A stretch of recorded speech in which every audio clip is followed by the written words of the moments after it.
நான் உள்ளே போனேன். உள்ளே போயிட்டு என்னப்பா அப்படின்னு கேட்டேன். இல்லை சார் உங்கள் கூட உங்ககிட்ட ஏடிஆர் சேரணும் சார் அப்படின்னு.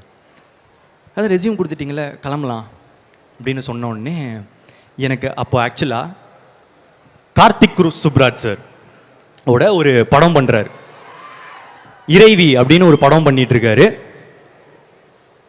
அதில் அவர் இன்டர்வியூஸ்லாம் வந்து கார்த்திக் சுப்ராஜ் சார் பற்றி ரொம்ப நல்லா அபிப்பிராயம் வச்சு பேசுகிறாருன்னு தெரிஞ்சுது. அதே டைமில் தான் கார்த்திக் சுப்ராஜ் சார் என்ன பண்ணுறாரு, அவியல் அப்படின்னு எல்லா ஷார்ட் ஃபிலிம்ஸையும் சேர்த்து ஒரு ஃபீச்சர் ஃபில்மாக வந்து வெளியே விடுறாரு. அதில் ஒன் ஆஃப் த ஷார்ட் ஃபிலிம்ஸாக எனக்கு செலக்ட் ஆகிடுச்சு. அப்போ நான் என்ன சொல்கிறேன், சார் என்னோட ஷார்ட் ஃபிலிம் வந்து கார்த்திக் சுப்ராஜ் சாரோட அவியலில் வந்து தேட்டருக்கு எடுத்து செலக்ட் பண்ணியிருக்காங்க சார் அப்படின்னு சொன்னோடனே, டேரக்டரா நீங்கள் வாங்க உட்காருங்க அப்படின்னாரு. உட்கார வச்சு எனக்கு கேள்விகள் கேட்க ஆரம்பித்தார். உனக்கு என்னப்பா தெரியும் அப்படின்னு கேட்டார். நம்ம எல்லாம் தெரிஞ்ச மாதிரி நடிப்போமே, இருந்தாலும் அவர் கேட்க ஆரம்பித்தார். தமிழ் டைப்பிங் தெரியுமா அப்படின்னு கேட்டார். இல்லை சார் தெரியாது சார். புக்ஸ் படிப்பீங்களா? இல்லை சார் தெரியாது சார், படித்ததில்லை. ஃபாரின் ஃபிலிம்ஸ் பார்ப்பீங்களா? பார்ப்பேன் சார். எதாவது படம் சொல்லுங்கள்.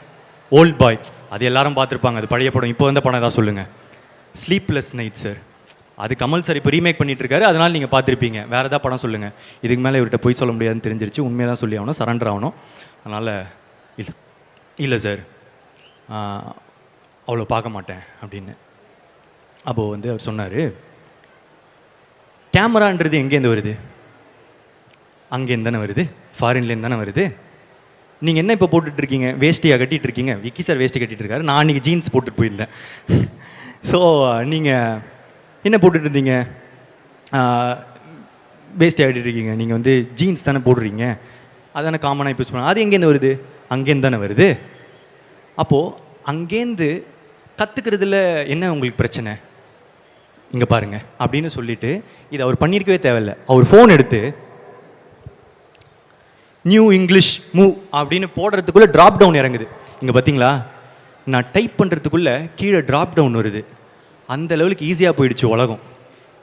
இந்த டைமில் ஓகே சிடி கேசட்டு இந்த மாதிரி கஷ்டமாக இருந்துச்சுன்னா நீங்கள் பார்க்காததில் ஒரு நியாயம் இருக்குது. இவ்வளோ ஈஸியாக இருக்கும் போது நீங்கள் அந்த எஃபர்ட் போடலனா தப்பு இல்லையா? சொல்லுங்கள், தப்பு இல்லையா அப்படின்னு கேட்டார். தப்பு தான் சார். உங்களுக்கு என்ன வயசாகுது? 21 வயசு சார். போய் எல்லாத்தையும் கற்றுட்டு வாங்க. சரி கற்றுக்கிட்டா சேர்த்துப்பீங்களா?